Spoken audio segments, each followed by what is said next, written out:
And let's begin by telling you that human rights lawyer and activist Dele Farotimi has been granted bail by an Ekiti State magistrates court.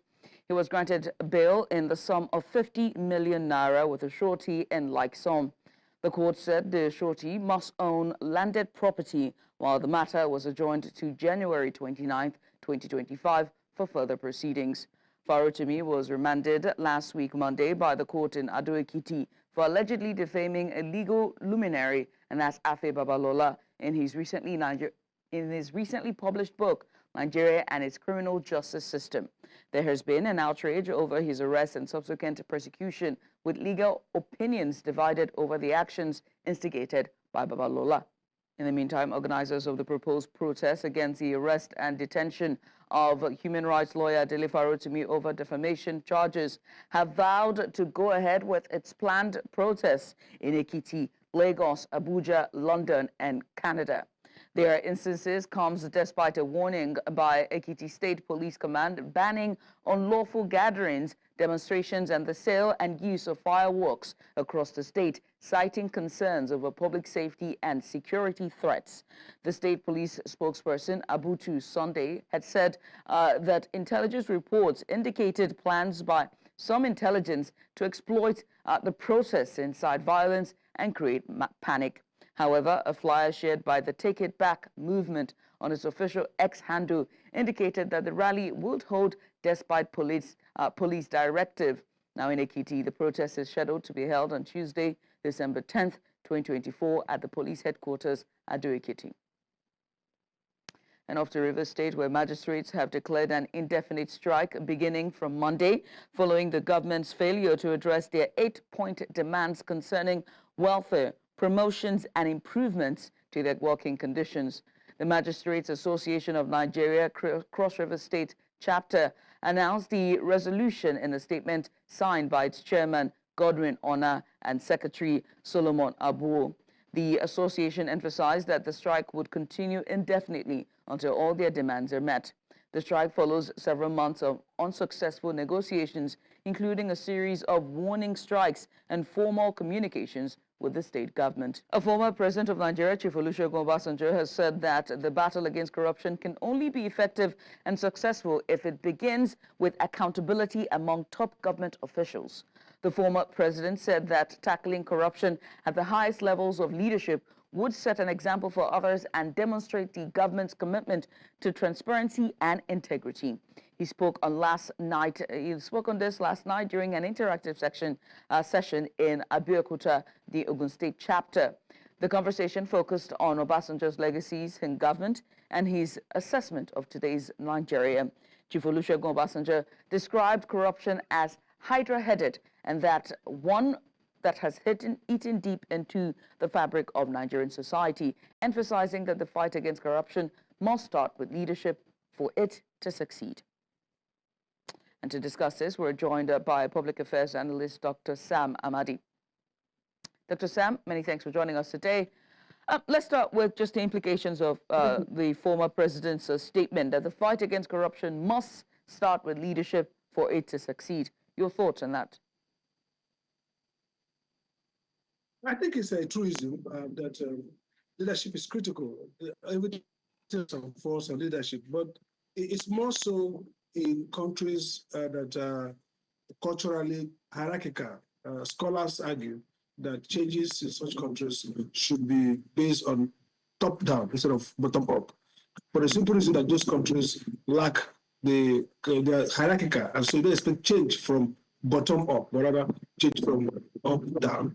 So that's really the way to look at it, that change must come from top-down, not necessarily bottom-up. That's the point. Again, in our own example, we've seen that leaders are models, the signal to everybody what the system can tolerate and permit. So in spite of laws against corruption and rhetoric against corruption, when we see leaders signal to followers, citizens, that certain conducts can be rewarded or punished, then it's a device those behaviors. It's more than rhetoric. So like a famous politician says, what you do speaks louder than what you say. I can't hear you. What leadership does in terms of who they reward, in terms of what conducts they signal to citizens that are rewardable. For example, if you have politicians who are corrupt, manifestly and obviously so in high offices, it's a waste of time telling young ones to shun the way of corruption. I hear EFCC always, talking to young people, youths, to tell them the way of crime is not rewarding. But if everyday criminals happen to access the highest offices in the land or get to have public approval, receive national awards, models as governors or as senators or as president or anything, then the idea that crime does not pay, it doesn't make sense. So it's always about leadership. First, signaling what society stands for, developing a vision of a transparent, virtuous, progressive, development-minded state, and aligning behavior, public behavior, and setting incentives to motivate, encourage, and disincentivize certain behavior. So that leadership failure is critical to the failure of anti-corruption. So President Obasanjo is right. The question is, has he done that himself? He was president. What kind of signaling did he give for the 8 years he was president? What kind of Nigerians did he promote in public office? Who did he use his opportunities to bring to public service? So even if he has done all this rightly, today perhaps we will not be one of the most corrupt countries in the world. And by the way, under his watch, Nigeria was also rated poorly in transparency and in anti-corruption by the world body. All right. Okay, so let's move on to, you just talked about President Obasanjo's leadership, and also this very indicting on him as well, because Nigeria rated low in the corruption index as well. But the larger picture here is about Nigeria's leadership, and how can they really ensure the fight against corruption consistently and as a daily affair, as emphasized by the president, by the former president? Well, I think the key thing to bear in mind is many countries have gone through this way. We've seen that with Singapore. We've seen significant improvement in the Scandinavian countries. What is key? 3 factors are important.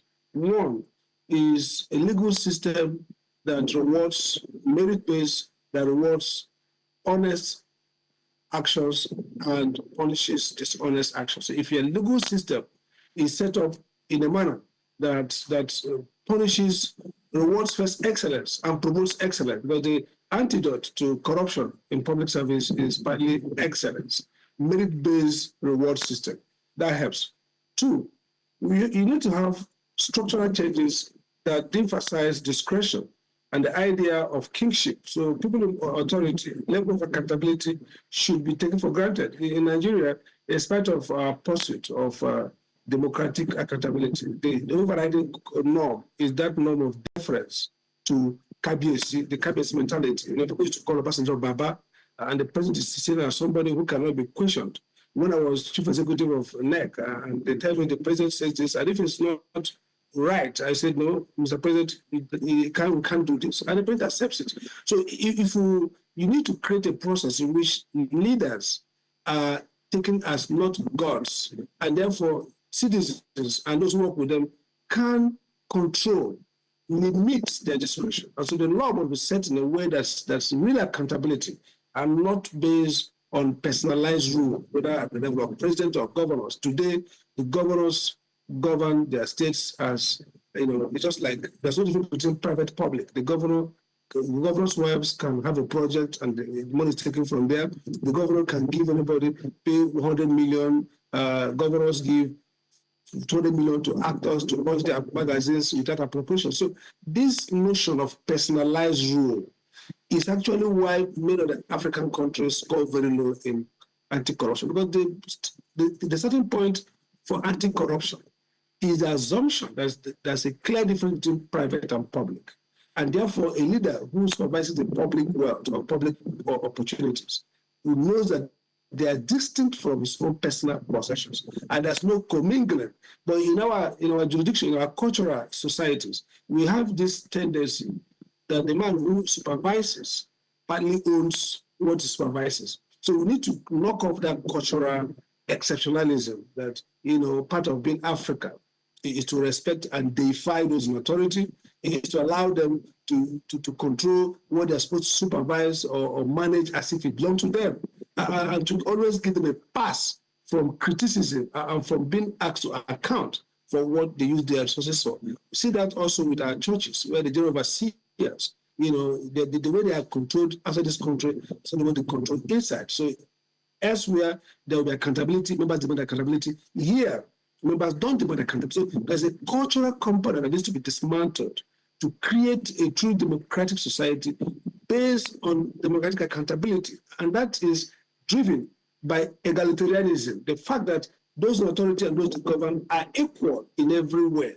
And therefore, they have to exercise those power under very controlled circumstances.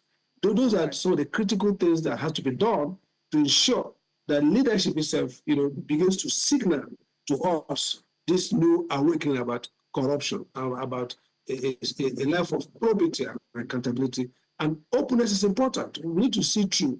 We have the Freedom of Information Act, but the agencies do not do the mandatory disclosures. You need to have a society where there are automatic disclosures. People know what's going on. People know how much the National Assembly spends. Every day we quarrel about whether they are the most expensive legislature or not. But it's a simple thing. Upload all expenditures. Those that are private, those are institutional. So when you have a society that's based on automatic disclosure of public information, then you create a social mechanism for accountability and for less corruption. Because corruption thrives in secrecy, in darkness. Once you bring much of activity to the public light, then you control corruption. Well, I mean, we have to also talk about the agencies. Hopefully, I wish we did have enough time about the Nigerian institutions who are supposed to be tackling the corruption effectively. It's very indicting on them that the heads of those agencies, especially the EFCC, oftentimes have been found also wanting of the same crimes they are persecuting others for. But Dr. Sam Amadi, many thanks for doing this with us. We appreciate you for coming on and having this discussion with us this morning, or rather this afternoon. Thank you very much. Thank you. We switch gears from Nigeria now to Ghana as we have our international correspondent Afe Hagen on standby. We understand that the Electoral Commission for Ghana has just finished with a press briefing regarding the election collation, data collation, and of course the results. Let's hear from Afe. Afe, well done and good afternoon to you. What's the latest with you? And now to politics. Leaders of the All Progressives Grand Alliance, APGA, have called on aggrieved members of the party to embrace peace following the recent Supreme Court ruling affirming Sly Ezeokunibunwa as the party's national chairman. The appeal was made during the party's National Executive Council meeting, which held in Nigeria's capital, Abuja. Our correspondent Joshua Marayi brings us more details on this report. It was a defining moment for the All Progressive Grand Alliance as the National Executive Committee held the first meeting of the party following the Supreme Court's ruling affirming Sly Ezeokunibunwa as the party's national chairman. The meeting began with accreditation of committee members, with officials of the Independent National Electoral Commission present to revalidate the national committee of the party. Because of the importance of this assignment, we are not just having one department here. We are having 3 departments. We have some of us from the Election and Party Monitoring Department, and then we'll have some of us from the legal litigation and prosecution, and then from the legal drafting and clearance. During the session, the national chairman extended an olive branch to those he described as members working in variance for the party's objective. I did say in various interviews that I granted on various TV stations that while we are celebrating this victory, we must equally be magnanimous in victory. And I stand here as a national chairman with your support to declare total amnesty for all members of the party that decided to fall on the wrong side. We are one big family and we urge everybody to unite together to move our party forward. Let us all come together, let us build this party. We are quite, I would say, elated that our party is now one of those parties that you can say isn't having any internal issues. The governor of Anambra State also presented at the meeting, called on party members nationwide to unite their collective effort to build a better Nigeria. And we also extend our hand of fellowship to other Nigerians, progressives all over Nigeria, For us, this is the moment for all progressives in Nigeria to unite. Let us unite and build Nigeria of our dream. The party says that it has set its sights on the upcoming general elections in 2027. The governor of Anambra State says that the party is open to alliance with other political parties that align themselves with APGA's progressive ideology. In Abuja for News Central, I am Joshua Imorai. We switch now to Ghana, where we bring you updates from the just earlier past. There was a press conference by the Electoral Commission for Ghana. We have our international correspondent, Afe Hagen, on standby for more details. Afe, what's the latest? Well, we have just had a press briefing here, a very quick one, in which we were told that the results of the election will be declared at 4:30 p.m. this afternoon. Only one constituency is left to be counted. That's the Ashanti region, as far as I'm aware. And so, yes, the Electoral Commission, the EC, will declare the results here at 4:30 p.m. After that, we can expect to hear from President-elect John Mahama. Interesting times. Is there a delay regarding why this has been taking so much time? Because it already looks like there's a clear winner from what we've seen from the data, the central data system where all of this is being uploaded. But why is the delay? Did they give any reason for the slow collation, or just trying to check the numbers again to be certain? Well, yesterday we actually had a briefing on that particular topic, and the reason we were given is because there were some delays getting the votes counted from the constituencies into the Electoral Commission at the national level. There were some challenges, there were stories of officials being attacked, getting the votes to the local collation centres before they came to the national collation centres, and that seems to be what the challenge is. Now, the last time around, they declared the result within 48 hours. This time, we're about 45 hours after polls have closed. If the result is declared on time at 4:30, as they say, they will have beaten last year's record of 48 hours by half an hour. Get it in 47.5 hours, and I think it's very important for the Electoral Commission to make sure they're doing things with accountability, with transparency, but also with speed. We did have Dr. Bamuya speaking yesterday, saying that he wanted to calm things down, and that's why he conceded. Now people are just waiting for the Electoral Commission to certify the vote and then to hear from their president-elect. But from what we understand, there have been some challenges from getting the votes from local level to the national level. For the coalition exercise to be completed and for the president-elect to be officially announced as is poised to win. But Afia, many thanks for doing this with us. We appreciate you for coming on. Afia Hagen, our international correspondent from Accra, Ghana, giving us update regarding the coalition exercise from the Electoral Commission for Ghana, saying that only one region is left, and afterwards the announcement will be made, and that region is the Ashanti. We switch gears back to Nigeria and more on politics, as the Labour Party has initiated legal action to reclaim the seats of 4 lawmakers who defected to the ruling All Progressives Congress. The party insists it is improper for the lawmakers to retain their seats following their defection. The affected members include Tochukwu Okere from Imo State, Donatus Matthew from Kaduna State, Basi Akiba from Cross River State, Iyawe Esosa from Edo, and Dulop from Plateau. Now, their defection letters were read on the floor of the House of Representatives by Speaker Tajuddin Abbas. Labour Party National Publicity Secretary Obiora Ifo condemned the move, describing it as unfortunate, irrational, and a violation of democratic principles. The party vows to pursue the matter through the legal system to uphold its mandate. Away from that, media practitioners in Abia State are optimistic that periodic stock taking and exchange of ideas on their profession and its performance will help chart a course of direction for proper delivery of their assignments.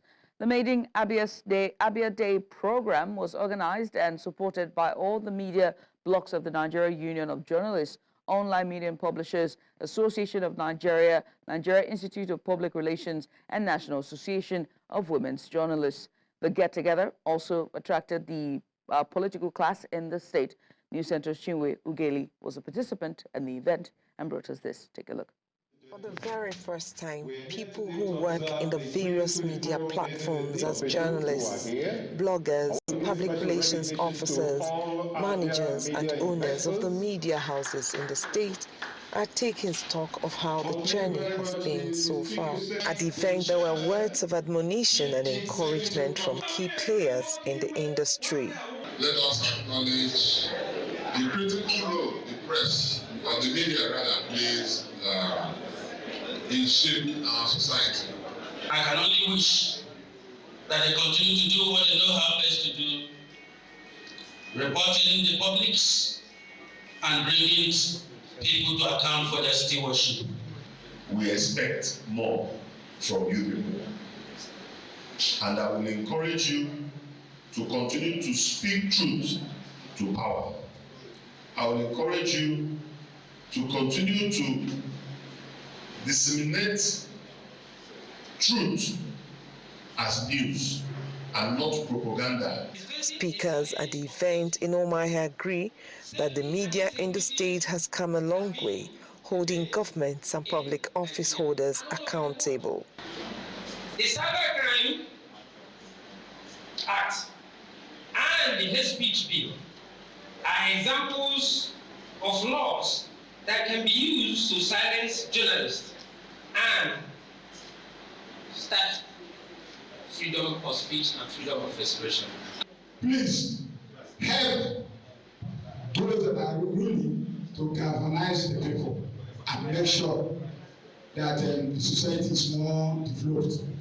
As people who are in the business of disseminating information every single day of the year, there's hardly time for them to sometimes pause and introspect. As one of the panelists, it presents an opportunity to speak on the evolution of the media space in the state and the need for more growth. You need to add, you need to improve yourself, add more skills to what you have. It will also help you explore and do better as a person working in the media space. Participants share their thoughts on the essence of the program. There is that need for us to upgrade and update ourselves, especially with the advent of social media, and then try also to synergize amongst ourselves. We cannot achieve anything in the media in Abia or anywhere if we don't make sure that the lines between online media, print journalists, if we don't close those gaps and work together, it will be difficult to achieve something. The event serves as an eye-opener to media practitioners in training. The theme for the Made in Abia Media Day is the power of the media in shaping Abia, challenges and opportunities. In Umuahia for News Central, I am Chinwe Ugeli. Still in Abia State, in order to control incessant fire outbreaks in Abia State during this Harmattan season, Abia State government says it has advised every household, marketplace and offices in the state to have fire extinguishers readily available at all times. These extinguishers, according to the government, must be duly certified by the state's fire service to guarantee their functionality and installed in their premises to manage fire outbreaks. News Center's Chinwe Ugeli reports that the Office of the Homeland Security in the state on Friday flagged off the 2024 Fire Safety Week in Umuahia themed Sustaining Fire Safety in Abia State. Take a look.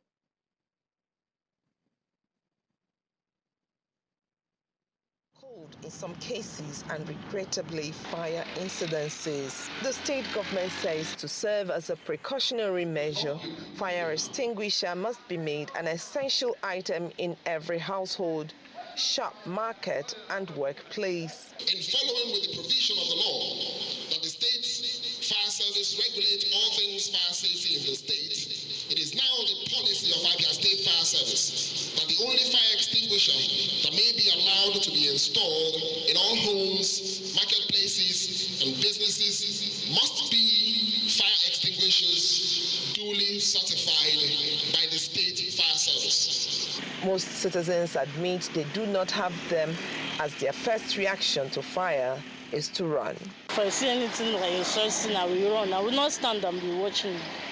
The message at an event to flag off the Fire Safety Week in Umuahia is for people to be the first responders at any time, There's fire by using the extinguishers before the arrival of firefighters. If you do not have this equipment, we won't be able to fight fire, except especially when it's at the incipient stage. So this is why we will have to enforce this. The fire service, APGA State Fire Service, would have to drive it. The Controller General, Federal Fire Service, Abdulkarim Jaji, was represented by the Zonal Controller of Abia State and Imo State, who says the Fire Safety Week is an annual event organized to inform the public on the importance of firefighting and prevention. As the Zonal Controller, I want to assure the State Fire Service and the good people of Abia State that the federal government has deployed a lot of equipment for firefighting, and we are not keeping it to ourselves. We are deploying some to Abia State Fire Service. The State Controller of Fire Service, Anna Narura, also spoke at the event.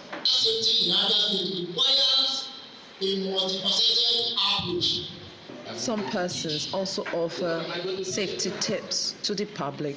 The first thing somebody should do about fire is to make sure he or she is with the phone number, the emergency phone lines of the fire office.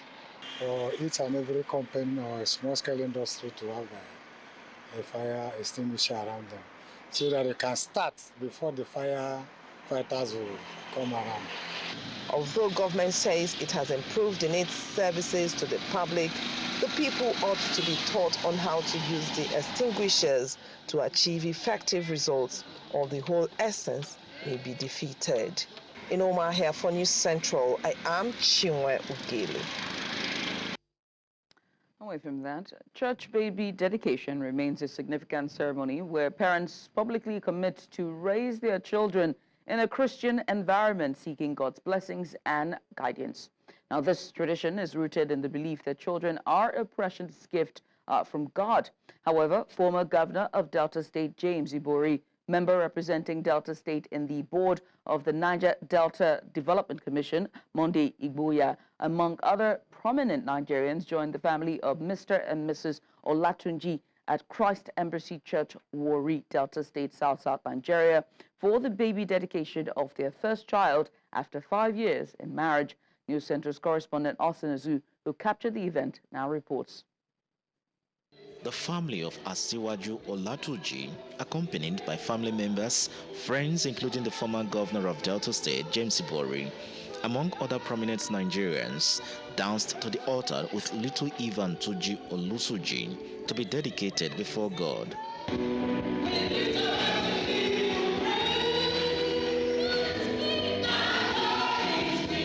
First, the couple, who have been married for 5 years, shared their testimonies, how God remembered them after fervent prayers and dedication to God's promises after marriage. As you know, my anniversary, my 50th anniversary was yesterday, and this is my first baby. But this is not my first pregnancy. This is not even my sixth pregnancy. But I just thank God for everything. I can't really tell you all. I went through all my stuff, but I just want to say thank God. To me, I was not scared because I knew that one day it will come to pass. Thereafter, the pastor named the child as Tifoluwa Olukayode Osaheruwen Ivan Tuji Olusuji, leads a prayer of blessing upon the child before dedicating him to God.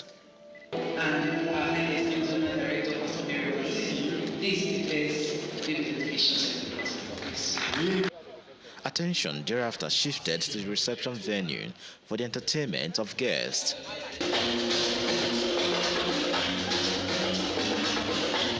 The parents thereafter made promises to raise their child in a Christian home, teaching him God's ways and values.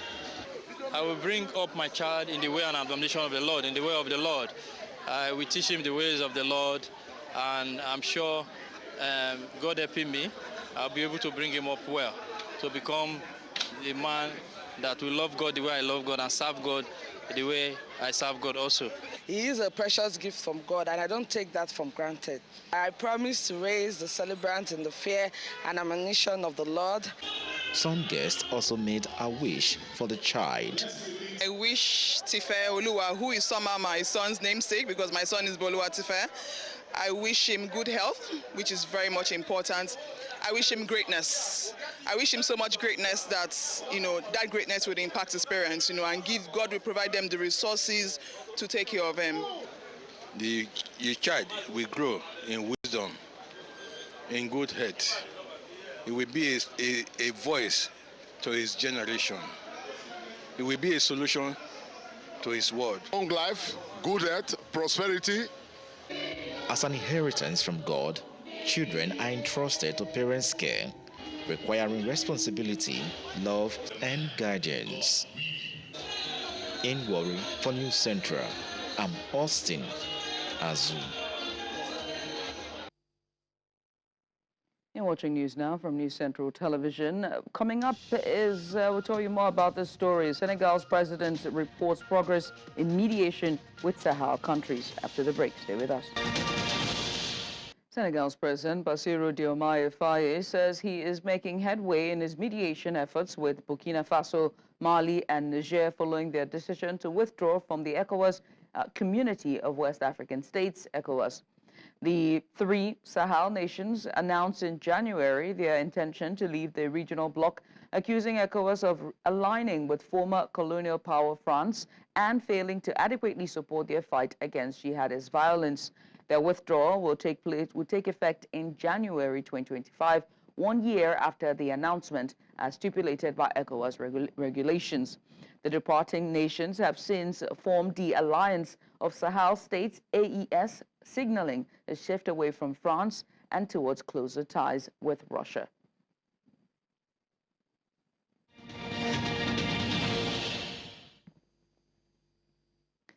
Syrians are celebrating the end of President Bashar al-Assad's 5-decade rule after Islamist-led rebels took control of the capital.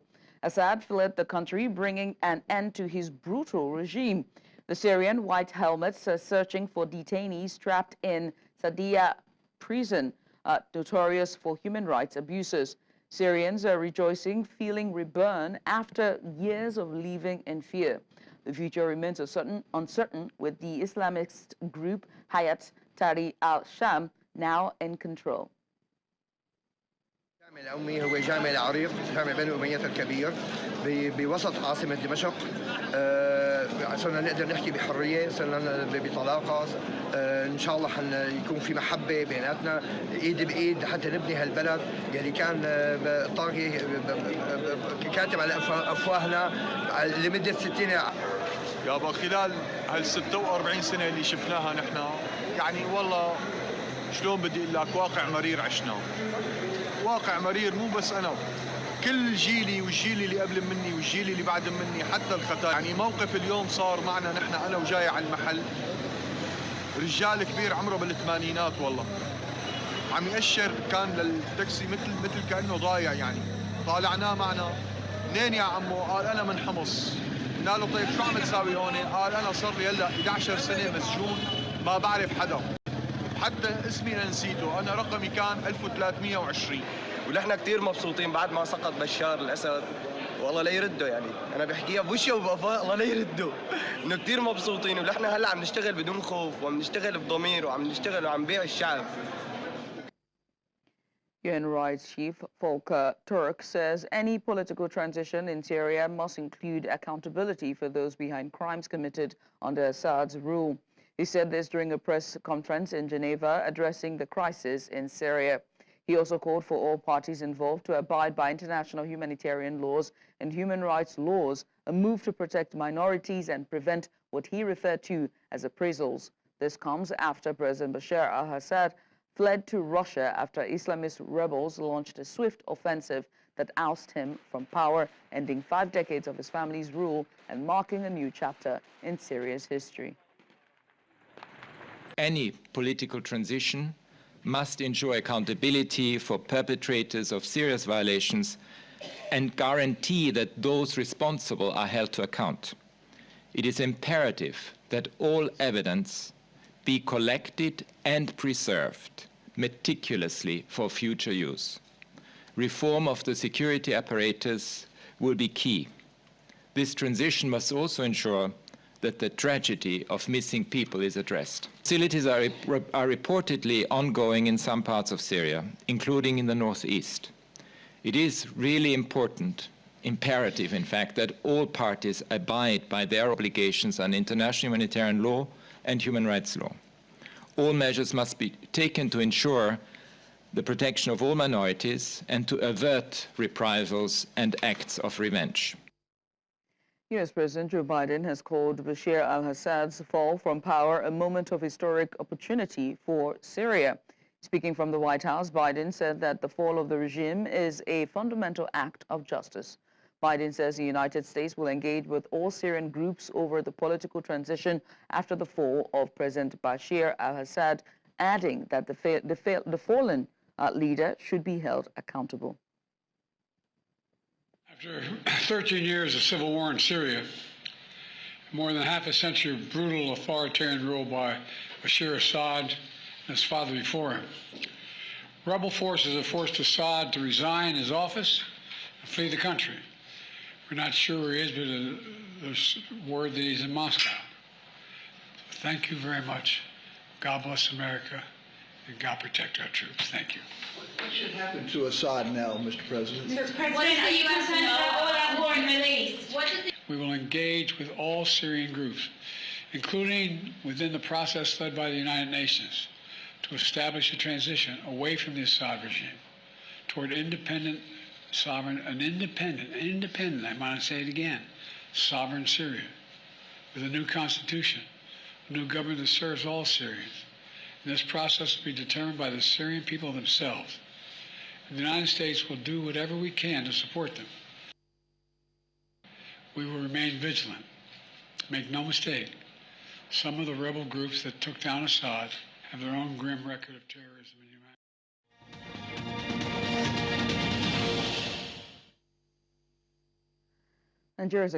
Nigeria has expressed interest in Zimbabwe's agricultural food systems and rural transformation strategy aiming to enhance its own agricultural sector. Now, during a visit to Harare, Nigeria's Minister of Agriculture met with Zimbabwean President at the State House to discuss agricultural practices and mechanization strategies. The meeting, reported by the Herald, emphasized Nigeria's desire to adopt Zimbabwe's mechanization strategies to boost agricultural productivity. In a follow-up session, Nigeria's Agriculture Minister held talks with Dr. Anxious Masuka, that's Zimbabwe's Minister of Land, Fisheries, Water and Rural Development, to explore further collaboration in agriculture. Now, this partnership highlights the importance of cross-border cooperation in advancing sustainable agricultural development. The NBS for foreign investments in Nigeria's telecommunications sector fell simply to $14.4 million in the third quarter of 2024, marking an 87% decline from the $113.42 million recorded in the second quarter, the National Bureau of Statistics has said. Foreign investments in the sector dropped by $99.02 million going by the latest NBS data above. Now, in this context, capital importation refers to the inflow of foreign funds or investments into Nigeria's telecommunication sector. It includes all forms of capital brought into the country by foreign entities for the purpose of business investment. The Bureau revealed in its capital importation report released on Friday that the figure reflected a 77% year-on-year drop compared within the $64.05 million attracted in the same period of 2023. And off to South Africa, where its rand strengthened on Monday, trading at 17.94 against the dollar by early this morning, marking a 0.5% improvement. Now, this movement comes as investors anticipate a series of crucial economic data releases this week, shedding light on the health of Africa's most industrialized economy. Now, key reports include October mining and manufacturing data on Tuesday, retail sales figures on Wednesday, and November inflation statistics and Statistics South Africa midweek. ETM analyst noted in a research note that while the rand showed gains last week, market caution may limit significant directional trade given the volume of domestic data expected. The report will provide vital insights as South Africa navigates economic challenges heading into the new year.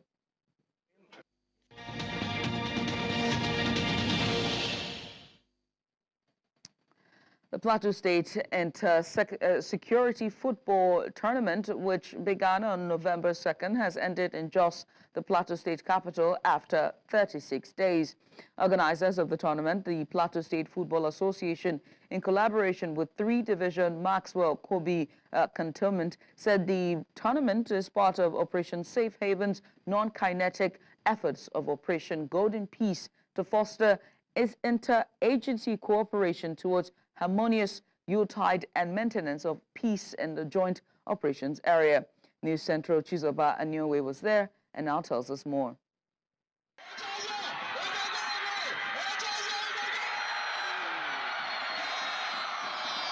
That was a long goal by Shuaibu Garba within the first 10 minutes of the match that gave victory to the Nigerian Army team, who slugged it out with the Nigerian Police Force team in the finals that ended the tournament. 12 goals by Jackson Josiah of the Nigerian Police Force won him the award for the highest goal scorer of the tournament. According to organizers, the event was to ensure synergy among the security agencies on the plateau for a safer and more secure state. Governor Caleb Mutfwang was guest of honor, while Major General Abdusalam Abubakar, the General Officer commanding 3 Armored Division, was host of the event, which took place at the Army Pavilion, 3 Division Maxwell Kobe Cantonment, Jos. We saw that the security have been helping us on the plateau to keep us at peace, so we decided let us bring them together so we can create a peaceful and more friendly environment to play football, so that can foster the synergy between them. I want to thank the GOC because he took the shoulder of all the finals. They have done a lot of things, they have done a lot of work, they have returned peace to Plateau State. So coming together to say thank you, government will appreciate them, and the people of Plateau State are saying thank you. It's a result of hard work. We've been working morning, evening for this, and we thank God gave us the victory. In Jos for News Central, Chizoba Amiru. And that's all at this hour, but before we go, let's take another look at some of the major stories. Court has granted human rights lawyer Dele Farotimi 50 million naira bail over alleged defamation. APGA leaders have called for unity following Supreme Court judgment on party leadership crisis.